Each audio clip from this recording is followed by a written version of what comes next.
So this is teacher Harish Bhatt and you are seeing my YouTube channel Learn Accounting with Sir Harish. Today we are going to solve a question from marginal costing, but it also include a part of limiting factor. So we are going to solve which involves marginal costing and limiting factor. Both will be a part of this particular question. So let's do that. When this question has come, let's see. This question has basically come in May, June 24, 21 about marginal costing, May, June 24, 21, along with limiting factor. So let's read that. K Limited is a manufacturing company which has recently changed from using absorption costing to using marginal costing. Explain two reasons why a manufacturing company might change from using absorption costing to using marginal costing. Because we believe that we want to differentiate between fixed cost and variable cost. We want that we can analyze the fixed and variable cost separately. Marginal costing analyzes the fixed and variable cost separately. Then marginal costing is basically used for decision making. If we are going to take a decision about discontinuation of a product or make or buy decision or accept or reject decision, we should use marginal costing. So that's why we are using marginal costing. Secondly, absorption costing includes overhead cost as part of product cost according to estimated basis by using overhead absorption rate, which is not an accurate figure, which is based on estimation. So it will never give us the accurate cost. But marginal costing is not a costing method. It is basically used for decision making. And as far as manufacturing company is concerned, we have to go for some kind of decisions. That's why we use marginal costing. At one of K Limited factories, a single type of product is manufactured. This month's marginal cost statement is as follows: sales revenue, variable cost, contribution, fixed cost, profit. Calculate the contribution to sales ratio. Sir Yes, ये कौन सा paper है? May, June 24, 21. May, June 24, 21. ठीक. Contribution to sales ratio is basically contribution over sales. Either you can do it as per unit or you can do it in total also. So contribution is going to be 198,000 divided by sales is 6,60,000. We will get the contribution to sales ratio.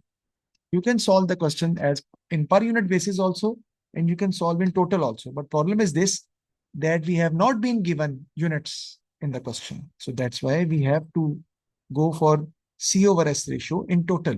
198,000 divided by 6,30,000, that is 0.3. Calculate the break-even point in sales revenue. The formula to calculate break-even point in sales revenue is basically fixed cost divided by C over S ratio. Right? So fixed cost is 95,000 divided by C over S ratio is 0.3. We have already calculated that in the first part. Sir, break-even point in sales revenue, we can use the formula break-even in units into selling price. Yes, but we don't have units actually. That's why we can't solve this particular question through that way because units are not given. So 95,000 divided by 0.3, that is 316,667. 316667. Yeah, 316,667. That is the dollar. It is basically the break-even point in sales. So that is in dollar basically. Let's move forward. Next, the director require a target profit of 1,40,000 to be made next month. Calculate the sales revenue required to achieve the target profit. So we basically know the formula for target profit, that is fixed cost plus target profit divided by C over S ratio. Or you can say divided by contribution per unit, but we don't have that. That's why we are using the ratio. And he has basically asked us to find the sales revenue, not the units. So fixed cost is 95,000 plus target profit is 1,40,000 divided by 0.3, that is C over S ratio. So we will be able to calculate the target profit sales. So that much sales, if we can do, we will achieve the target profit, whatever is required. So 783333. 333. So that is in dollars. 783,333. If we are able to sell that much amount of sales, we will be able to achieve the target profit of 140,000. Debtors are prepared to accept a special order with a negative contribution. State 3 reasons why a special order with a negative contribution might be accepted. Even there is a negative contribution, right? Still the special order might be accepted because that is basically a complementary good, and we are able to sell some other products to the same customers because they are also purchasing this product, which is giving us a negative contribution. Number two, negative, whenever there is a negative contribution, we believe that we should discontinue that product because negative contribution means that it is not giving any contribution towards the fixed cost. The fixed cost is going to be remain the same, right? Fixed cost will not change. That will remain the same. So negative contribution we can go because the competitors are producing both units. And if we are not going to produce that special order we will not achieve, then we will lose that customer because that customer is basically our, most reliable customer, or he is our main customer. And that is why we have no other choice to fulfill that particular order.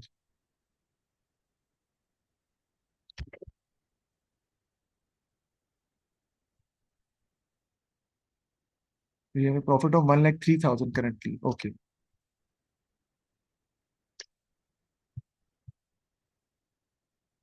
Then we don't have a product range actually. We are basically producing a single type of product. We don't have a product range, right?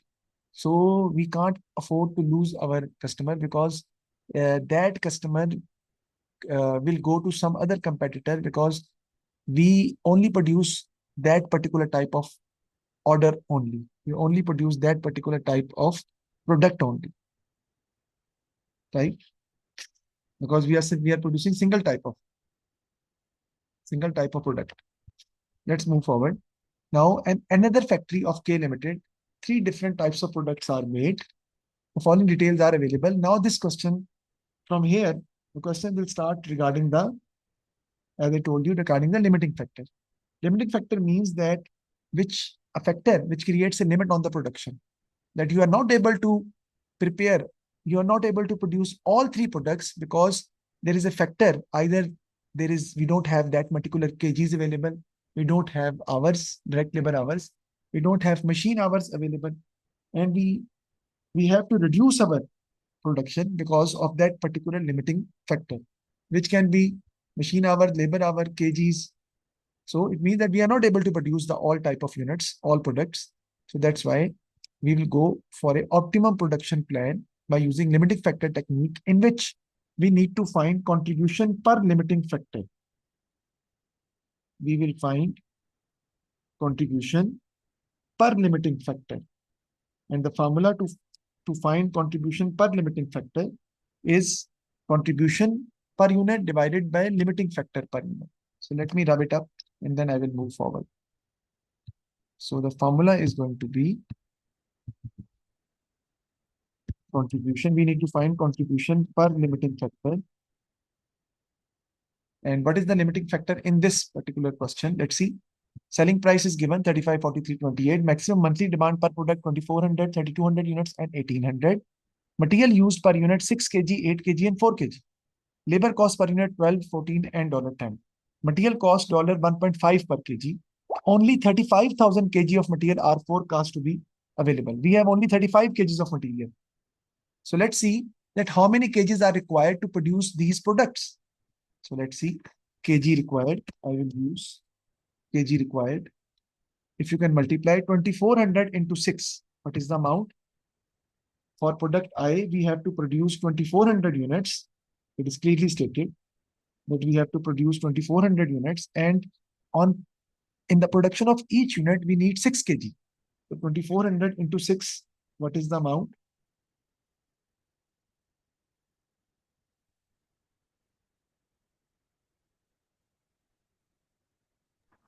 14,400.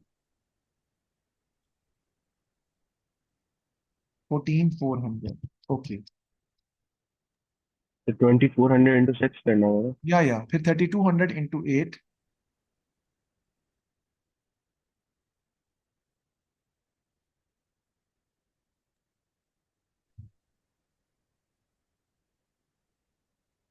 To 5600.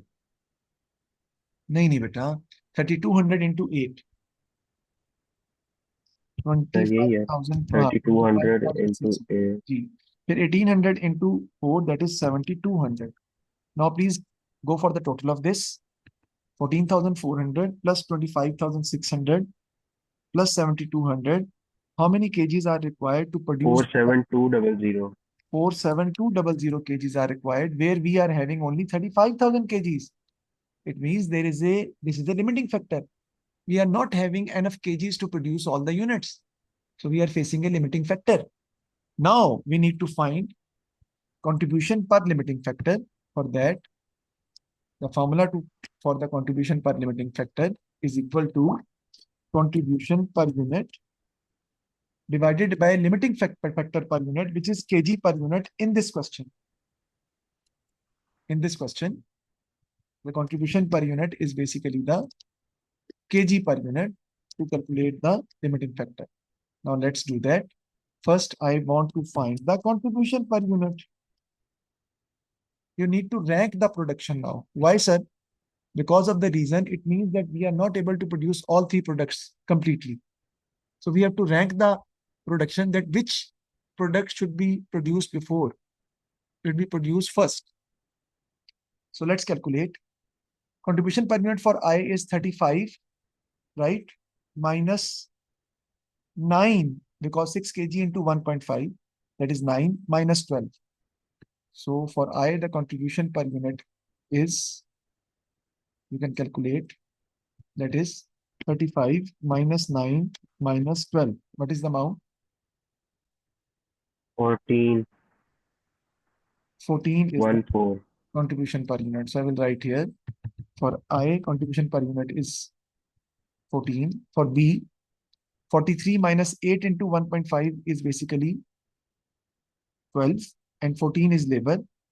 So 43, I can write here, 43 minus 12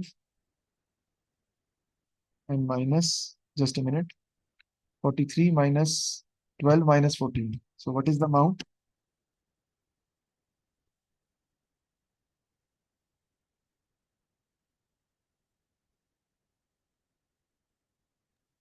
One seven. 17. So 17 is the contribution per unit for B.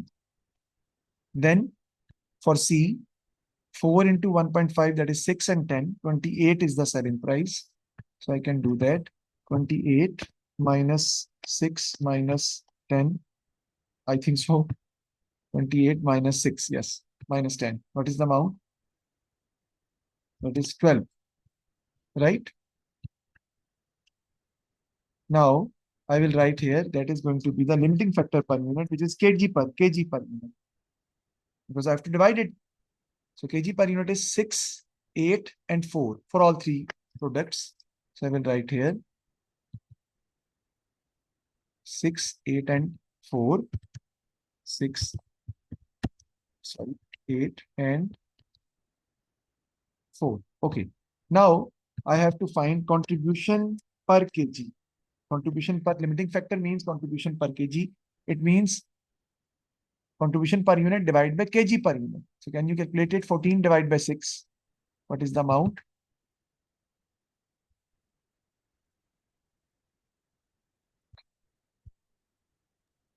2.33. 2.33. Then 17 divided by 8.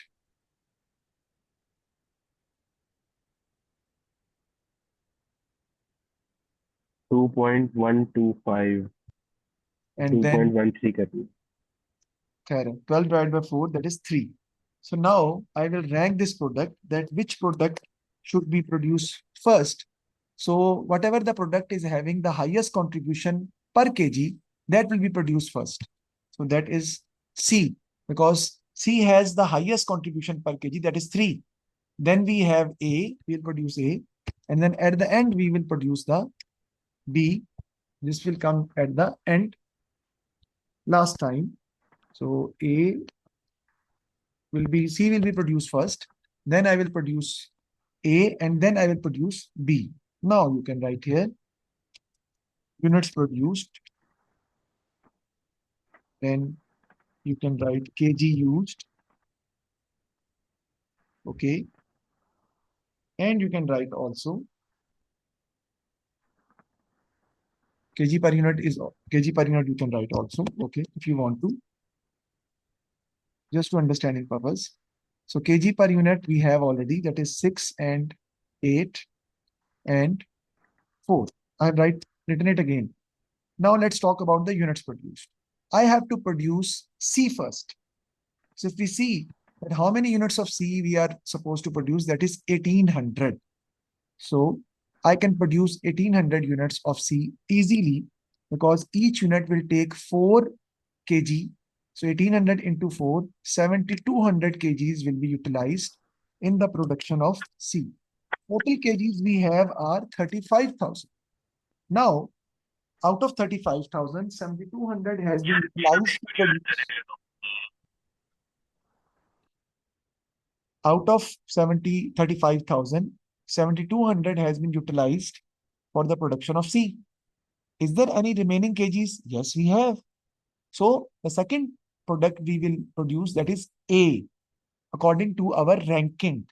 Ranking means that we have found the contribution per kg, which is contribution divided by kg per unit, limiting factor per unit, and the highest contribution per limiting factor will be produced in the first instance. पहले उसको बनाएंगे, तो वो C है number 1 पे, फिर A है और फिर B है. तो 7200 1800 यूनिट्स बन गए इसके, लेकिन उसने 7200 केजीज भी खा लिए. अब बारी आती है A की. A के हमने कितने यूनिट्स बनाने हैं बेटा? 2400 units we have to prepare for A. So I will write here 2400. Okay. And 6 kgs are used. So it means that 14,400 kgs will be taken by A to produce 2400 units. Now we can produce A also fully. Now we will turn to B. We can't produce B in total because the units of B which we need to produce are going to be 3200, and 3200 units needs 25,600 kgs, which we don't have. So how many kgs we have? Let's calculate that first. And what are the remaining kgs we have? 35,000 minus 7,200 minus 14,400. Yes, please tell me. 13,400. 13,400. So we have, I will write here, we have 13,400 kgs available. I can write here also, available or used. And these kgs are now used for the production of product B. And how many units we can produce? 13,400 divided by 8. We will get the units. That how many? 1675. 1,400 divided by 8. We can produce 1675 units of B only. We can't produce all units of B, which are 3,200. We are producing 1675 units of B only. We have produced A full 2,400. B, we need to produce 3,200, but we can't produce. C, we have produced 1,800 again. So this is the optimum production plan that we have to produce. We have to cut down the production and sale of B by from 3,200 to 1675. Now I will find the maximum profit we can achieve if we have a limiting factor. First, I'm going to find I will write here contribution per unit, though I have written it already up. But again, I can write contribution per unit is 14, then 17, and then 12. So you can multiply, you can find the total contribution.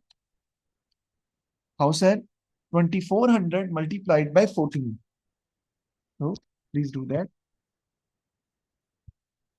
2,400 multiplied by 14, then 1675 multiplied by 17, and then 1,800 multiplied by 12. Units into per unit contribution. Yes. 33600. 33600 is the 2400 into 14, then 1675 into 17, 28475. 28475, and then 7200 into 12. Contribution per unit is the same. Only the 21600. units have gone down. We have done ranking only to find out that we can produce only these type of unit. This is ranking is separate part. We have done that only to finalize that which units are produced first. So one is C, then A is second, and B is third. How much? 7200 into 12 is 21600. 21600. Now you can get total of all three to get the total contribution, and then I will subtract plus fixed cost.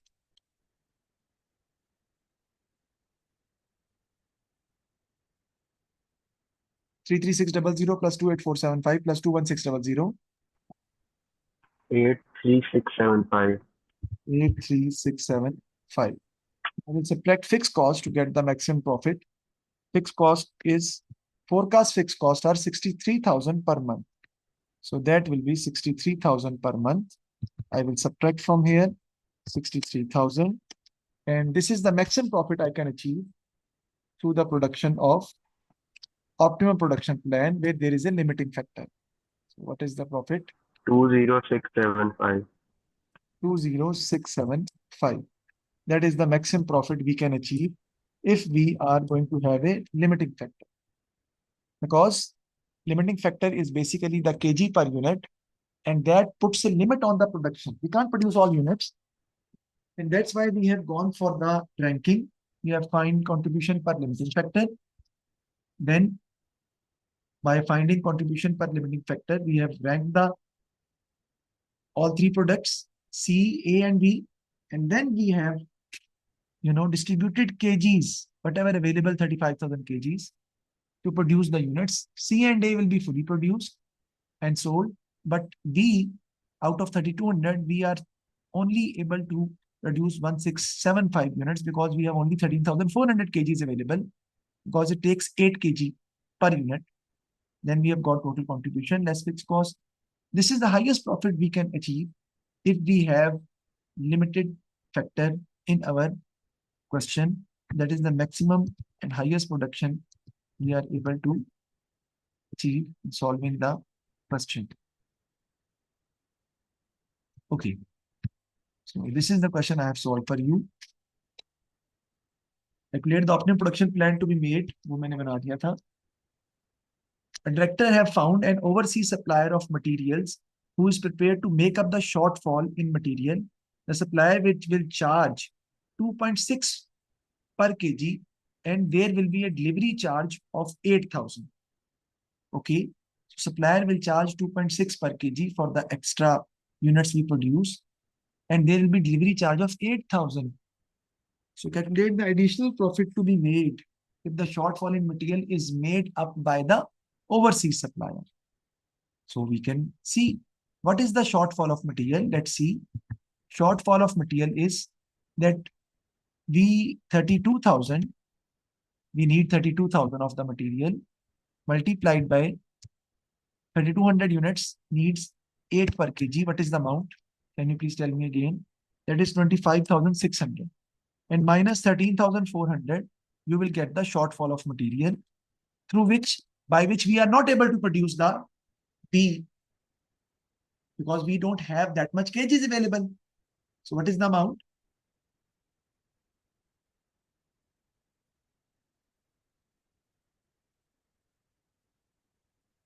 There is a shortage of material for B. We have only 13,400 kgs where we need 25,600 kgs. So the shortfall is how much? 12200 kgs. This is the shortfall. Now we can get these kgs 12,200 at the rate of 2.6. You can multiply 12,200 at the rate of 2.6, and there is a delivery charge also for 8,000. But can you multiply it?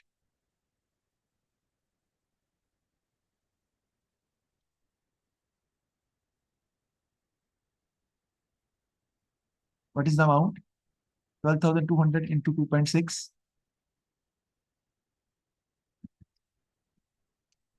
Direct material. Then So 31720. 31720. Okay. 31720.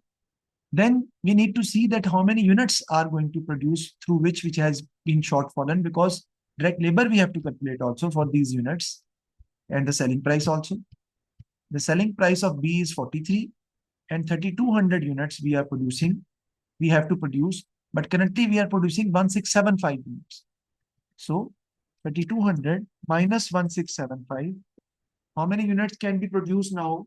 More, because we have material available with us at the rate of 2.6 per kg, which will increase our material cost by 31720. But how many units can be produced more? 3,200 minus 1675. Tell me. 1525. 1525, which were not produced in the past. Now we can produce these. So sales is going to be 1525 will increase. Sales will increase by 1525 into 43. That is the selling price. What is the amount of sales? 1525 into 43.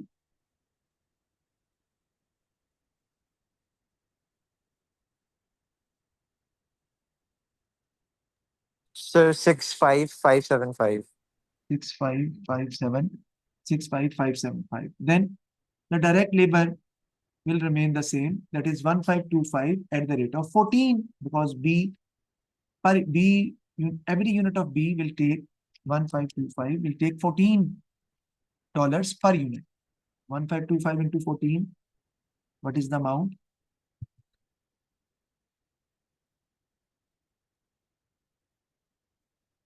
Yes, So 21350. 21350. And delivery charges, 21350. G 21350. Okay. Then I have to pay the delivery charges of 8,000. That is extra cost which we need to pay. And there will be no change in fixed cost. So we don't need to consider fixed cost in that, because fixed cost is already been incurred. Only we are able to sell 1525 units at the rate of 43. Direct material cost will increase by 12,200 kgs were available now at the rate of 2.6, and labor we have to pay 1525 at the rate of $14, and delivery charges of 8,000 will also be paid, which is basically a fixed cost which will increase. But the usual fixed cost has already been incurred, so that will not be taken into account. So what is the profit now? Increase in profit will be 65575 minus 312,720 minus 21350 minus 8,000. 4505. 4505. So our profit will basically increase by 4505. So that is the additional profit we can achieve if we are able to take the material from an outside supplier at the rate of 2.6. We will get 4505 of additional profit, and our profit will increase by 4505. This is basically a difficult part of the question, which I have done for you. You can also write, I think, any other part in the question. Let me check it out. Yes. Advise directors whether or not they should purchase the shortfall in material from the overseas supplier. Justify your answer by considering both advantages and disadvantages. Obviously, we have a positive profit availability because fixed cost will not change. Only 8,000 we have to pay for the delivery charges, but we have to see the quality of material by the overseas supplier. That if we are able to produce, he will be able to give us the same quality of material, which will not hamper the customer. Otherwise, our relation with the customer will not be the same. And delivery charges might increase in the future because of increase in fuel cost. It might be possible. Advantage is that we are able to produce our whole. We are able to sell all the units because we have customers. And customers will be satisfied because 3,200 units of B can be sold and produced easily now. And we are also having a positive profit of 4505 coming out of the additional units we are producing. हम अपनी full capacity को भी produce और जो है वो कर पाएंगे. अच्छा, इस थ्योरेटिकल सवाल में भी मैं आपको थोड़ा और एक्सप्लेन कर सकता हूँ. just for the reason, these state three reason why a special order with a negative contribution might be accepted. Because maybe we have to want to create a brand image, or we are going to launch a new product. For that, even if there is a negative contribution, we are going to sell it. Or we have some inventory which is not needed anymore in the future, will not be used. So in order to, use that inventory, we are even selling it for a negative contribution. Otherwise, it will go into loss. It will not give us, it is already a dead loss, right? So, and to avoid redundancies, so the employees will not demotivated. Otherwise, we have to we have to make redundant some employees because of that. That will also a possibility. Okay. So that is the additional profit we have made, and the advantage I told you, the supplier is the supplier is reliable. We are having more profit. Regular customer will not be lost. Workforce will be retained also. We will not be demotivated. और disadvantage मैं बताया कि quality of the product should not be compromised. Supplier reliable होना चाहिए. ठीक है जी. और delivery delay अगर होगी तो फिर क्या करेंगे? ठीक है जी. और outside supplier है तो currency can increase or decrease. Overseas supplier है तो currency may fluctuate, which will give a different price to us. So this is how we are done with the question, and you will solve another question of that is October, November 22, 21, and it is quite simple also. So I believe that I will be solving it tomorrow again for you, right? So just do it, do that question again, and thank you very much. Inshallah, we'll solve it again tomorrow. Another question of limiting factor, and then we'll go for the last lecture of our syllabus.